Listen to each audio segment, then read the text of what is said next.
Assalamualaikum warahmatullahi wabarakatuh. Perkenalkan, nama saya Dio Perdana dengan NIM A1A219067. Di sini saya akan membuat video mengenai tugas UTS, strategi dan metode pembelajaran. Selamat menyaksikan. Assalamualaikum warahmatullahi wabarakatuh. Selamat pagi anak-anak. Pagi Pak. Sebelum pelajaran kita mulai, Bapak akan mengabsen kalian terlebih dahulu. Aidil, hadir Pak. Andika, hadir Pak. Abil, hadir Pak. Nah, di sini kita akan memulai pelajaran dengan mengenai teori-teori masuknya Islam di Indonesia. Di sini siapa yang mengetahui teori-teori tentang masuknya Islam di Indonesia? Iya, silahkan Aidil. Ada teori Gujarat Pak, ada teori Makkah Pak, dan ada teori Persia. Pintar. Di sini Bapak akan menampilkan sebuah video mengenai teori-teori masuknya Islam di Indonesia. Semoga kalian bisa menyimak video Bapak tersebut. Ya Pak. Assalamualaikum warahmatullahi wabarakatuh. Baik teman-teman semua, kita akan belajar sama-sama melalui video ini bagaimana proses masuknya Islam di Indonesia ditinjau dari beberapa teori yang dikemukakan oleh para ahli. Dalam video ini kita akan mengulas 3 teori, yaitu teori Gujarat atau teori India. Yang kedua, nanti kita akan membahas bagaimana bunyi teori Arab Mesir.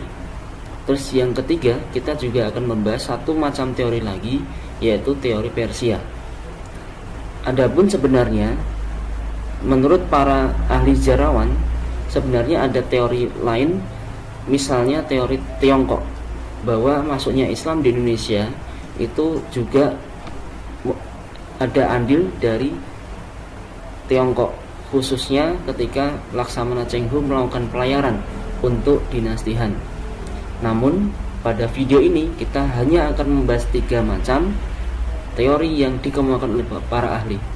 Yang pertama adalah teori masuknya Islam menurut pendapat dari Snop Hulgronje, yaitu teori Gujarat.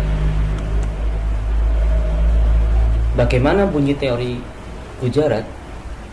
Snop Hulgronje adalah seorang Islamolog yang mana dia dulu pernah belajar Islam di Mekah. Dia menguatkan bahwa Islam masuk ke Indonesia pada abad ke-13 Masehi, di mana hal ini didasarkan pada fakta bahwa saat itu pada abad ke-13 sudah muncul suatu kekuasaan Islam di daerah Sumatera, yaitu Kerajaan Samudra Pasai. Apa dasar dari Snop Hulgronje berpendapat semacam itu? Pendapatnya didasarkan pada catatan Marco Polo yang menyebutkan bahwa Perlak pada tahun 1292 Masehi telah memeluk Islam karena peran pedagang India. Sebagaimana diketahui, Marco Polo merupakan seorang pelaut dari Eropa yang bekerja untuk Kekaisaran Tiongkok. Saat itu dia melakukan perjalanan mengantar seorang putri Cina menuju ke Eropa saat itu. Marco Polo ini dalam perjalanan terakhirnya untuk Tiongkok, dia banyak melakukan pencatatan atas hal-hal peristiwa yang dia jumpai dalam perjalanan tersebut. Nah, menurut Marco Polo, di Indonesia pada tahun 1292 telah ada sebuah kerajaan Islam di Samudra Pasai, di mana saat itu Samudra Pasai dipimpin oleh seorang bernama Sultan Malik Al-Saleh. Bukti yang kedua, batu nisan Sultan Malik Al-Saleh telah ditemukan. Pendapat yang kedua adalah didasarkan pada ditemukannya batu nisan Sultan Malik Al-Saleh yang berangka tahun 1292, yang mana batu nisan itu diyakini didatangkan dari Gujarat. Inilah gambar dari Dr. Snok Gurgronjo. Sedangkan gambar dari batu nisan Sultan Malik Al-Saleh, kalau kita cermati, terdapat unsur-unsur ornamen-ornamen yang didatangkan dari India. Adapun yang kedua, teori Mekah yang dikemukakan oleh Haji Abdul Malik Karim Amrullah atau Hamka. Teori Mekah berpendapat bahwa Islam masuk di bawah atau berasal dari negeri asalnya, yaitu negeri Arab. Adapun Islam masuk ke Indonesia pada abad ke-7 Masehi yang dibawa langsung dari Mekah dan dari Mesir. Dasar teori ini sekurang-kurangnya ada 4 bukti, yaitu diantaranya adalah yang pertama, bahwa pada abad ke-8 sudah ada kekuasaan politik Islam. Dalam hal ini adalah Samudra Pasai, maka pasti Islam sudah masuk jauh sebelumnya, yaitu pada abad ke-7. Yang kedua, selain itu telah ada perkampungan Islam yang didominasi oleh orang-orang Arab. Yang ketiga, penggunaan gelar Raja Pasai menggunakan gelar Al-Saleh dan Al-Malik sebagaimana yang seringkali lazim digunakan di Mesir. Yang keempat, penggunaan mazhab Syafi'i yang dianut di Pasai saat itu hanya ada di Mekah dan di Mesir. Sementara Gujarat sebagaimana teori Snok Gurgronjo itu menganut mazhab Hanafi. Teman-teman bisa cermati, inilah beliau Haji Abdul Malik Karim Amrullah, seorang sejarawan, seorang sastrawan, bahkan seorang cendekiawan muslim yang dikenal merupakan tokoh Muhammadiyah. Kemudian teori yang ketiga yaitu teori Persia. Bagaimana bunyi teori Persia yang dikemukakan oleh Dr. Husain Jayadiningrat? Teori Persia menyebutkan bahwa Islam masuk di bawah dari Persia. Dasar pendapatnya dikemukakan setidak-tidaknya ada 3 macam dasar. Yang pertama, adanya kesamaan budaya Indonesia dengan Persia, yaitu peringatan meninggalnya cucu Rasulullah, yaitu Hasan Hussein, setiap tanggal 10 Muharram. Di Indonesia, 10 Syuro diperingati dengan pembuatan bubur Asyura. Di Sumatera dengan upacara tabuk. Adapun dasar yang kedua, adanya kesamaan antara ajaran Sufi Syekh Dijenar dianggap mirip atau sama dengan Al-Halaj yang ada di Iran. Adapun kisah hidup dari Syekh Dijenar itu hampir mirip pula dengan Al-Halaj, di mana kedua tokoh ini sama-sama meninggal karena ajarannya dianggap sesat. Yang ketiga, penemuan makam Maulana Malik Ibrahim di Leran, atau Leran adalah nama desa di Iran. Inilah profil dari Husain Jayadiningrat. Demikian merupakan video singkat yang mengisahkan atau membahas tentang teori-teori masuknya Islam di Indonesia.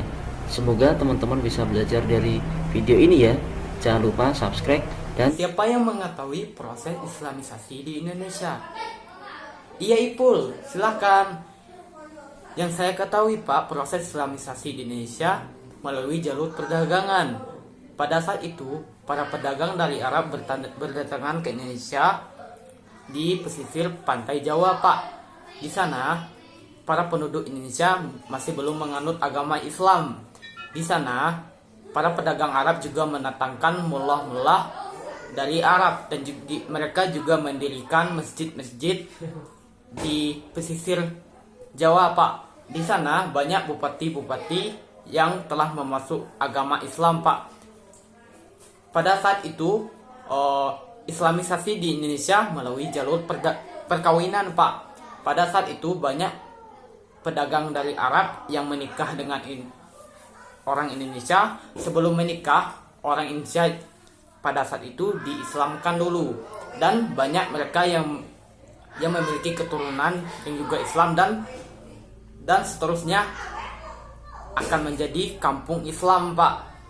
Di sini ada juga melalui jalur pendidikan, Pak, seperti pesantren-pesantren yang digurui oleh para ulama dan kiai-kiai, dan siswa yang telah tamat dari pesantren tersebut mengajarkan agama Islam ke para penduduk, Pak. Dan sehingga Islam bisa menyebar luas di Indonesia. Islamisasi juga tidak luput, Pak, melalui jalur kesenian, Pak. Di sini seperti Sunan Kalijaga adalah tokoh yang mahir memainkan wayang. Di situ beliau membuat pertunjukan, dan tetapi ia meminta para penonton untuk mengucapkan 2 kalimat syahadat. Cerita-cerita beliau tetap sebagian besar dipetik dari cerita Mahabharata dan Ramayana, tetapi dalam cerita ini beliau juga menyisipkan tokoh-tokoh agama Islam dan nama-nama pahlawan Islam. Kesenian-kesenian lain juga dijadikan alat islamisasi seperti sastra atau hikayat, babat, dan sebagainya. Juga melalui jalur politik, Pak, seperti di daerah Maluku, Pak. Di sini Raja Maluku telah dulu memeluk Islam, dan rakyat Maluku mengikuti rajanya, dan banyaklah tersebar agama Islam di Maluku, Pak. Dan juga kenapa sih masyarakat Islam di Indonesia tuh mudah diterima? Karena pada agama sebelumnya itu ada agama Hindu Buddha. Pada agama Hindu Buddha itu mereka mengenal sistem kasta, sedangkan di agama Islam tidak mengenal sistem kasta. Semuanya sama di hadapan Allah Subhanahu wa Ta'ala. Itu saja yang Ipul ketahui, Pak. Bagus, Ipul, terima kasih. Baik, Pak. Ya, seperti yang dijelaskan oleh Ipul tadi, bahwa kebudayaan Indonesia dan kebudayaan Islam itu saling menyatu untuk mempermudah proses islamisasi di Indonesia. Di sini seperti kebudayaan wayang kulit yang dipadukan dengan kebudayaan Islam, seperti peringatan 10 Muharram, dan banyak-banyak lagi kebudayaan Indonesia yang dipadukan dengan kebudayaan Islam. Di sini Bapak akan memberikan kalian tugas mengenai gimana perkembangan Islam di Indonesia pada saat kolonial datang ke Indonesia. Yang pada saat itu yang kita ketahui bahwa kolonial membawa slogan 3G, yaitu Gold, Gospel, dan Glory. Untuk tugasnya dibuat dengan makalah. Bapak akan membagikan kelompoknya. Untuk kelompoknya akan Bapak kirim di grup WhatsApp. Dan untuk pembelajaran kita pada hari ini Bapak akhiri. Semoga ilmunya bermanfaat. Wassalamualaikum warahmatullahi wabarakatuh. Selamat siang dan sampai jumpa lagi minggu depan. Terima kasih.